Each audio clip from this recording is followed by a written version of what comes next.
flooding in that area. They must be so tired of this. We also have reports of at least 2 people hurt following a possible tornado near Houston. Fox News' Alicia Acuna has the latest. At least 2 people were hurt after a possible tornado that hit early this morning in Houston. According to officials on the ground, it happened in southern Harris County. And you can see from the video, the winds were so strong. November 15th. Go to trainarizona.com today for details. Fall is in the air, which means have also been reported. In the Austin area, floodwaters from the rising Onion Creek are a haunting reminder of just how much damage water can cause. Folks here are still rebuilding from a devastating Halloween flood 2 years ago. State Representative Eddie Rodriguez toured neighborhoods and homes taken in Egypt, killing all 224 people on board. According to a Russian news agency, Egyptian air traffic control lost contact with the airliner about 20 minutes after taking off on its way to St. Petersburg, Russia. The pilot reportedly calling back to ground control, requesting an emergency landing due to technical issues. We heard is an emergency shelter. The business district in Texas Hill Country also still recovering from some deadly flooding earlier this year. This is significant for us because of the physical structural damage, not to mention the equipment damage, but we'll recover. I won't tell you it's not. 4 people were hurt as well, and sources say the driver may have suffered a seizure. Severe weather has hit the Gulf Coast hard right now. The death toll has risen to 6 people now. Dozens have been rescued, and Omar Villafranca has more. Perfect weather for trick-or-treating out there. Not too cold and nice and calm out there as well. We're seeing winds about 3 miles an hour, I should say, out of the northeast. 73 the current temperature at Sky Harbors, and we'll continue to see cooler numbers as we get into the overnight hours. The dew point at 40, so a little bit of moisture out there, but we're really seeing pretty clear conditions. The bulk of the moisture isolated to the north of our forecast area. We're enjoying really clear conditions tonight, and that'll be the same story into tomorrow as well. What we will be watching, though, is a ridge of high pressure that will be strengthening. It will continue to bring us pretty warm daytime temperatures. But just as quickly as we continue to see warmer numbers into tomorrow and the next day, we're going to see some changes. A cold front well out of the forecast area now is going to advance toward Arizona over the next few days, filtering in some cooler air behind it. And it's also going to bring a chance for some rain and thunderstorm activity right here to us in the valley, and also could bring a chance for some snow. In terms of those numbers across the state right now, anywhere from 73 in Lake Havasu to low 60s for Casa Grande. We're seeing upper 50s for Sedona, mid 40s into Winslow and Safford at about 60 at this hour. And then here in the valley, we're seeing numbers ranging anywhere from 64 for Gateway to 63 for Buckeye. Still holding on to 70. Hitting the National Weather Service radar tower.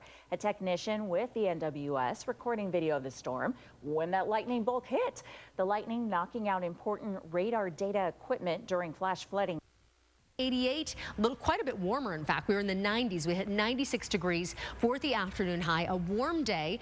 But tomorrow is going to be a pretty seasonal day. We'll see numbers perhaps a degree or 2 above the seasonal norm. Same story as we get into your Monday, and then take a look at this nosedive in temperature as we get into your Tuesday and your Wednesday. As early as Monday night and certainly into Tuesday, that's when that cold front is going to advance toward Arizona. We're going to see the winds kicking up for Monday, particularly in Mojave County, and then a dip in temperature Tuesday into Wednesday, even into Thursday. We could see the chance of showers lingering for the valley. Snow level dropping to about 6,500 feet throughout this period, so we could get a light dusting of snow as well. And then we start to dry out and high pressure builds back in toward the end of next work week. And you heard Mark and Linda talking about all that torrential rain through parts of Texas. Well, that system is continuing to push into parts of Louisiana, Mississippi, and that rain will in Tucson. So satellite and radar really kind of shows you just how clear the skies are. We've got a ridge of high pressure that is over the area. See some rain as well as some snow through parts of the Intermountain West. Temperatures tomorrow pretty nice across the country, not too hot in anywhere. In fact, we're looking at 60s and 70s through the middle of the country. Warmest spots looks like we'll be in southern Texas and down into Florida.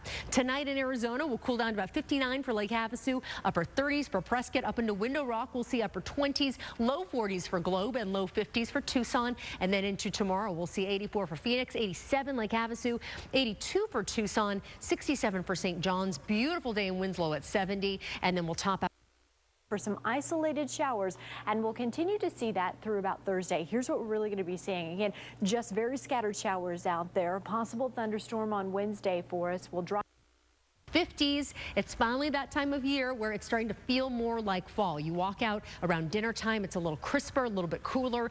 Definitely those overnight temps into the early morning. It's feeling more fall-like. Next few days, we hold on to some 80s and then 60s in our forecast. A big turning point for us, especially since just even a couple weeks ago, we were still seeing upper 80s and even 90s. So you're saying the hundreds are gone?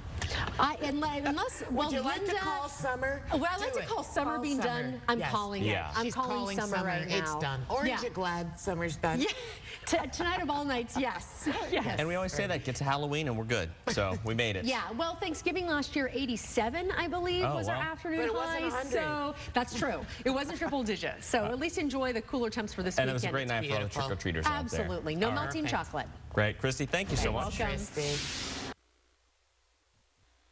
Continued the chance of showers Wednesday and Thursday as temperatures stay nice and cool. Upper 60s expected both of those days.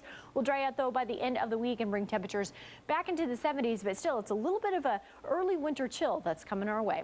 Hey, Ashley, did you know that Tyler fancies himself a meteorologist? Oh, does he now? Listen to this script that he wrote. Listen to this segue, friends. The 7-day may be getting cooler, but the World Series is heating up. A little wordplay. Yeah, New York, the place to be tonight. Game 4. Average ticket price tonight? $1,500. So you and a date, $3 grand. $3,000. Not me. Yeah, the My date. stars, they can afford it, of course. Tim McGraw, Darryl Strawberry, Dennis Miller, Matt Dillon, Bill Maher, Jerry Seinfeld, you name it, they were all there. But don't you worry. You don't have to buy one of those tickets because I got your highlights. Family is more.